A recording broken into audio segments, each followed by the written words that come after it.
फोरखौ साबायखर बावो सिडली ओनसोलनि जोंनि बर' रायजो राजा जिखिनि आफादफोर धोरोम आफादफोर बयखौबो आङो साबायखर बावदों जोंनि माहारि आफाद बयखौबो आं साबायखर बावदों लोगोसे सिडली समष्टिनि सिङाव थानाय जोंनि सानसुमै मेलेमजिबि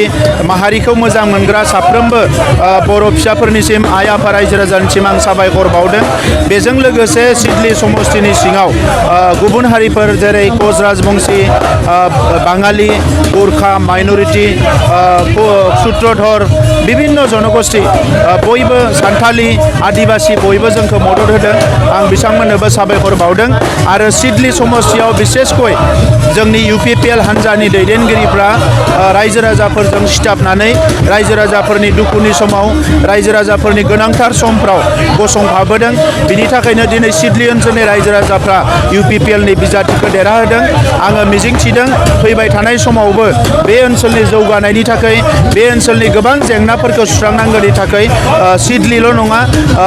गासैबो BTR ओनसोलनि रायजो राजाफ्रानो UPPL जों गसंफागोन आङो बेखौ मिजिंथिदों आरो सिडलीयाव हिउज मार्जिनाव देरहाहोनायनि थाखाय सिडली ओनसोलनि रायजो राजा आरो आं साबायखर बावो आरो जोंनि गासैबो दैदेनगिरिफोरनोबो AGP BJP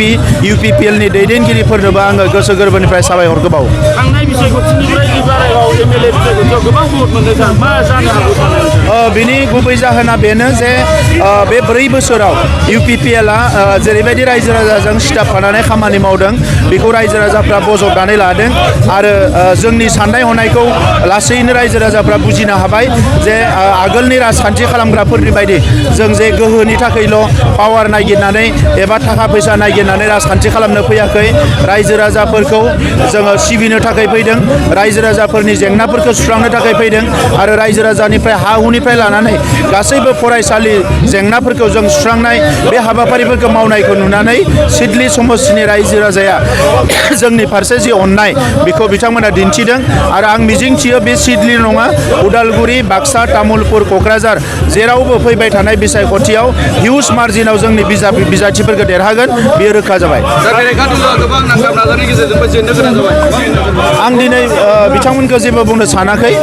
खालि आं बेखौल' बुंनो सानदों जे गाज्रि सिन्ता लानानै राजखान्थि खालामोबा मालाबाबो देरहानाय नङा बिथांमोननि दैदेनगिरि बिथांमोननि मावथि नैबे बिसायख'थियाव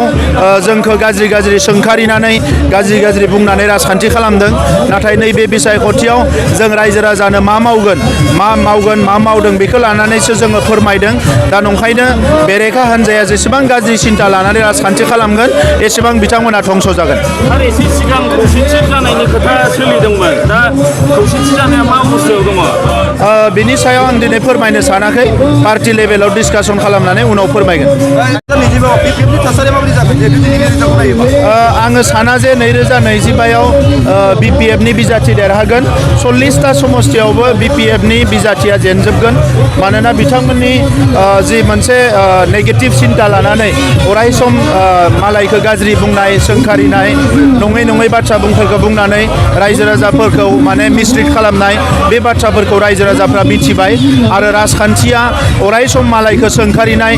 मालायखौ रायनाय मालायखौ गाज्रि बुंनाय नङा बेखौ रायजो राजाफ्रा मोजां मोना आरो बेबायदि थासारियाव दिनै BPFआ बेबायदि सिन्ताजों थांबाय थायोब्ला बिथांमोना फैगौ बिसायख'थिसिम